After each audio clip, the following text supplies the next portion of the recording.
Welcome back to episode 2 of the Pello Perspective podcast. My name's Michael Dowling. I'm Chris Panisi. And it's great to come to the audience twice, Chris. Obviously, we've got some good topics to chat about today. End of financial year in real estate and what's happened over the last 12 months. It's been an interesting market to say the least. Absolutely. Just glad they let us back in. Yeah, exactly. And I suppose there's been some good results over the last sort of 4 weeks. And yeah, we'll share a bit of that because it seems to be the sentiment is definitely shifting upwards. So we had a great result at 13 Michael Street. We'll elaborate on that in North Ryde.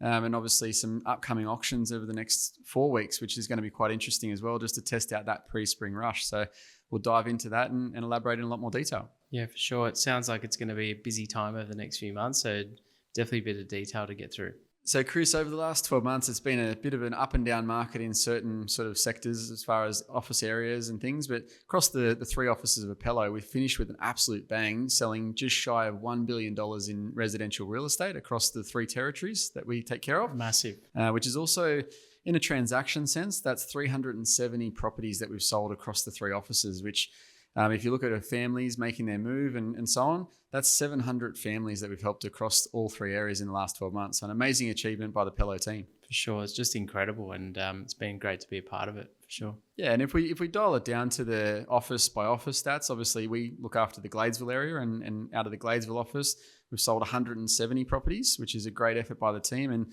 year on year, that represents some really good growth for the Pello brand in the area and becoming obviously a household name. And year-on-year growth is great, but what's even more important is some of those transactions are just growing with the market as the market grows. We've now sold just shy of 360 million in this area alone. So it's a great achievement by the team and the staff here in the Gladesville office. Yeah, absolutely. I think everyone's been working really hard and it's been great to see, I guess, people out in the community recognizing the brand and I guess what we're doing. So it's been really good to do that. Yeah, I think some positives throughout the year. Obviously, we've got some household sales that was sticking in people's memories, but I think overall it's the commentary around the area. Like we're getting a lot of comments now around the area, like Pello, what does the brand represent? What does it look like? Like there's a lot of people actually saying little things to us like you guys have just come out of nowhere, and obviously a lot of signboards, a lot of transactions, but I think a lot of positive feedback. Like on realestate.com alone, we've just hit 500 reviews on realestate.com across all of our agents. So it's a pretty proud achievement when you've got that many people commenting over a 3-year period on what the transaction was like. And yeah, that's something to be pretty proud of. Well, for sure. I think that's a big thing for me and my team and business is you want to grow, but not at the expense of getting complaints and people being upset and just generally having bad service all around. You see that with a lot of businesses where they grow too fast. So I think, it's been 3 years is a long night, but feels like we're kind of there where we have grown enough, but also getting good comments, good service, that sort of thing as well. So yeah, definitely. And I think overall the staff actually are representing the values in the marketplace, which is important. And I think that's what I'm really proud about, to watch open homes and customers coming through and just the welcome mat being rolled out at every single open home in the best possible way. It's pretty cool to go to some of our properties that are governed by our agents and actually see that every single open home is taken care of the same. Yeah, I'd say probably that comes back to, maybe you can elaborate on it a bit more. It probably comes back to what's being taught. Sometimes what gets taught or what doesn't get taught gets put out to the marketplace, and that's where you can get a lot of young guys and girls that start. They think that being in real estate's all about leasing a car you can't afford and how quickly can I get a business card. But I think it does start with service. And I remember, even 10 years ago when I started working with you, it was working with people who wanted to buy first because that was the most forgotten part of the market. And I think we're still teaching that today to, guys and girls in their early 20s that it isn't about buying the car and what it means for you. It's about how do you help other people. And I think what you touched on earlier is that we'd helped almost 750 families. It's not necessarily just the transactions. It's what does that mean for those people? And I think the sooner people understand that and in real estate, I think the further they'll go. Yeah, 100%. And I think overall, like obviously you've got to help people before you need to be helped yourself. And I think that's, like you said, it's a forgotten thing in real estate. And I think it's pretty cool that the way that we look at it is more about what are you doing for people when you don't need something, but when you do need something in the future, you never know, they're going to be the people who are helping you. So I think that's something that I think the marketplace needs. And over the last 12 months, we've gone through ups and downs as far as sort of discussions around interest rates dropping. Will they, won't they? Different sort of economic circumstances with possible change of governments and elections and things. Have you seen any sort of drastic changes over the last 12 months? I think it's been in terms of the actual facts and figures, it probably looks like it's been a little bit of a change, but I think at the coalface, what we're seeing is a much higher level of confidence, more people realizing that this is the time to get in if they want to. And then also it's allowed families who are thinking of a bit of a change. So people who are downsizing, been in that family home for 30 years or more, it's sort of now's that time, or someone's been looking to move to a different area or upgrade because they're getting a better value for their property. It's unlocking other options for them as well. So a lot of the conversations I'm having behind the scenes of people, who aren't even on the market yet, are that they have a few more options than what they did maybe 6 or 12 months ago. So I think that is good for the market overall, as we're seeing, as you said, more transactions, but more supply, which is coming. Pretty sort of very similar to a property I just sold off market over in Robert Street in Ryde. That was just a neat weatherboard house, very close to Meadowbank Station. And that sold quite well off market, not because necessarily right buyer, right time, but we just had a lot of people looking for something where they could get into the area, not spend sort of $3.5-4 million on a brand new house, and wanted a nice location. And spoke to 10 people who'd missed out on other properties and managed to find someone who paid, it was $2,550,000, which it was great for the owners because they just didn't have to go to market. It was a bit of a stressful time with them, 2 young kids. Great convenient result. Exactly, convenient, but it was also not a compromise on the result. I think that's the main thing. A lot of these off-market sales can usually is usually a sign that there's been a compromise for that convenience, whereas I think this was best of both worlds. Talking about, I guess, properties that have sold recently, that property that you sold at 13 Michael Street, I mean, for me, watching that was pretty cool. It was a big standout sale in the area, but also watching the team and the amount of work that went into that, both from the preparation right up until obviously auction day, and even now getting things ready for settlement. I mean, how did all that come together, and tell us a bit more about it? Yeah, there's a lot of intricate detail in every campaign, but that one was specific. Like, we had a lot of detail with the owner moving out and getting the property presented well.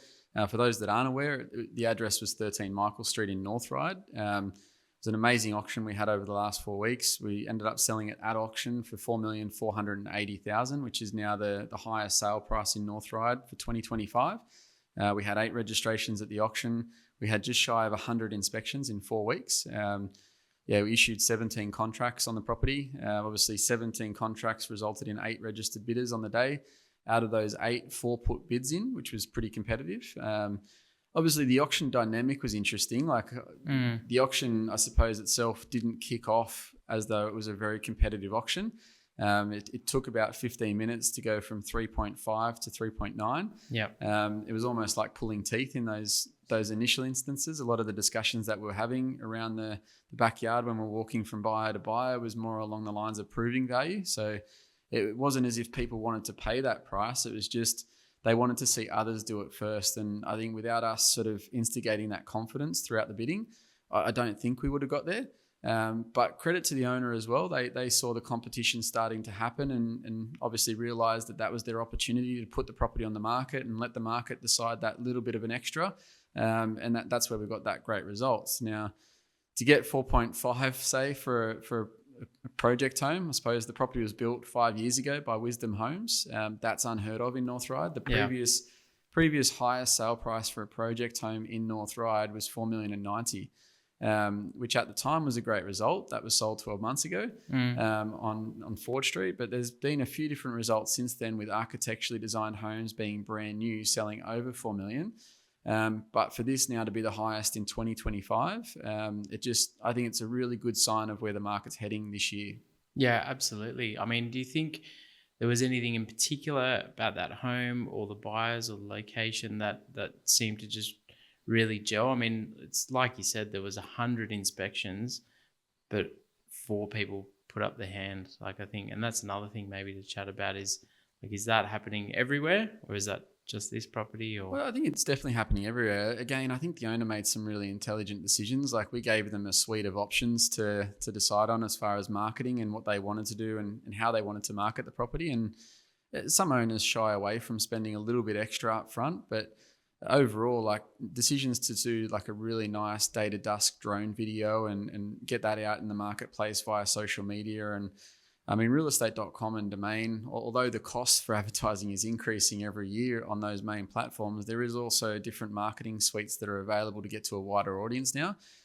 So we utilize the Lux listing section in realestate.com, which basically provided us with extra access to the surrounding suburbs, because Lux listing on realestate.com puts your property on the homepage and then follows all the neighbouring suburb searches. So you can get to a wider audience via Ryde and Epping and Eastwood and even those sort of more astute areas like Lane Cove, Riverview. So it puts it out there to a wider audience. And if you're going to pay the cost on realestate.com, you might want to try and get something out of it. So that was the strategy behind all of that. But I guess we're really lucky that the owner saw value in it. And I don't think if they didn't go that extra mile with that marketing, it could have sort of ended up at 4 million or 3.9. Might have shortchanged themselves by a couple of 100,000. No one would have predicted the 4.48, but they definitely didn't leave a stone unturned, that's for sure. Obviously, buyer journeys going from 17 contracts or 100 inspections and getting only 4 to actually put their hand up on the day, the effort that the team went through to educate. So it's not just obviously myself going back and forth with buyers. There's yourself, there's Martin, there's Victoria. We've got a team of agents working on the buyers in the background to make sure that they understand the value. And I think one key that kept coming up in the conversations was the replacement costs. Like being able to buy a property in North Ryde at the moment, that's 670 metre square land with a 15 metre frontage. Most blocks are getting sold to developers and putting duplexes on them. So this was a really good opportunity that an already established home was already there, and it was already a good size. People are sort of not questioning the size of the home and the height on the block being on the high side of the street. Yeah. So we really just had to double down on that education around replacement costs. And obviously the home itself did have some pretty unique features with the aspect. It had a sort of northeast facing backyard, which is a bit of an anomaly when you get a street that sort of does face that direction on the high side of the street. You really want to double down on those features to create the emotion. Yeah, for sure. I'm seeing a bit of a trend with that. Maybe you are as well, around a lot of people who were thinking about building have now ditched that idea, and they've either sold their old house on a block of land and they're looking to buy something turnkey. I don't know, are you seeing that as well? Like, you're seeing that you're obviously selling quite a few properties in that 4+ range. Is that what a lot of people are thinking at the moment, instead of building? Well, I think I think you're 100% right, Chris. I think that's why the inspections are quite high. Like, to get almost 100 inspections at that property, it's half of it is the curiosity. I've got a property myself at the moment that we've got a CDC or DA on, and we've also gone through the architectural design process or the quote for a build, and it probably hasn't hit home as much as the emotion had hoped, or the cost is probably slightly too high compared to where they were hoping. So there is an element of curiosity, but some of those people now are actually the people who are putting their hands up at auction and bidding. The gentleman that bought 42 Irvine Crescent, obviously, that they were in that same situation and ended up securing 42 Irvine Crescent, and obviously we'll have to sort of go through the process with their other property, but that was exactly what people are going through right now. So I think that's definitely an element of it. And I think we are seeing a few more prestige homes come to market now. So with the stock levels starting to increase in the sort of 4+ range in the area, I think we are going to see a lot more people making those decisions to opt out of the build and head into the convenience. Fantastic. So Chris, an interesting thing happening towards the end of the year, like generally year on year, we see spring be the period where everyone sort of tends to want to try and sell. It's traditional, right? Yeah, exactly. Every year people wait until that sort of, sunshine comes about after winter, and once the gardens are perfect, they put their property on the market. We are seeing a little bit of an uptick in supply now. So more people are coming to market, and obviously we've got 20 auctions booked in for July, which is sort of bit different to 12 months ago. So that confidence in people wanting to come to the market a little bit earlier is starting to happen. And I think we're going to see a big increase in supply. Massively. And I think a lot of people who are reading the market and understand what's happening, usually in spring, a lot of property comes onto the market. So if they have been thinking about selling, seeing that there's good prices happening now. There's not a lot of supply. If you go to open homes, as you mentioned, we've had 30 or 40 people at certain open homes on the weekend. If you're putting your property on the market now, you're going to get a flood of buyers through it, and you're not going to have many other properties competing with you. So I think the smart people are actually reading that and saying it's probably better to go now. And then if I'm looking to buy in spring when everybody else is on the market, and I might have a better selection, but cash in my pocket. Yeah, give people a lot more opportunity as that supply does sort of come to the forefront. And you're quite right, like 14 Kells Road in Ryde the other week, that's a 4 million guide on the auction, and that had 43 groups through the first open home. So the buyers are out there in droves now with confidence, like you alluded to earlier, with the lower interest rates, and there is people expecting that there might be another interest rate drop in July or August. So as that starts to sort of come to the forefront, I think the decision making is going to happen a lot quicker, and people wanting to sort of sell then buy is definitely happening. Yeah, and I think it's always down to your individual circumstances. But that example I gave before, I'm seeing that with a lot of families where they want to cash in now, know exactly how much they have, and then shop in a market when there's more property available. And traditionally over school holidays, people think about, should I not sell or wait until later? But I'm seeing the complete reverse of that. And we're giving people advice that it is a good time because we're seeing some great sales, some record results, and lots of people out and about. I think another sign of that across our 3 offices in all different areas, right? Like different circumstances, different size properties. As a group, we've done 370 appraisals with people that are curious about the market. And again, that's a real big upswing in the last 30 days compared to the 30 days prior to that. So seeing an upswing in appraisals usually means that genuine curiosity is out there at the moment. Yeah, it's usually the first leading sign that there are going to be more properties coming to market, which is good because I think on Saturdays I've seen people out and about saying there's just nothing available. Should I wait for a few weeks? And my message has been don't sit back and wait for better. If you find something now that suits you, it's in your price range, capitalize on it, because I think it's just going to get more expensive in the months to come. Yeah, I couldn't agree with that more. From a Pello point of view, we've obviously got a large team and a growing team. Some interesting things happening around the grounds. Like I think the biggest thing is Alex Minton from our Warringah office and Titan Davies from our Mossman office. They're both heading up to Gold Coast for the Gold Coast Marathon at the start of July. Amazing. So good. Mate, I couldn't even dream about running a marathon. So Me neither. It's a phenomenal effort, but they're donating to charity too and doing it on behalf of Pello. And it's a pretty proud thing to the whole team getting around them and that trip up there, and then obviously running the marathon. And we're all excited to see the result and how good they go.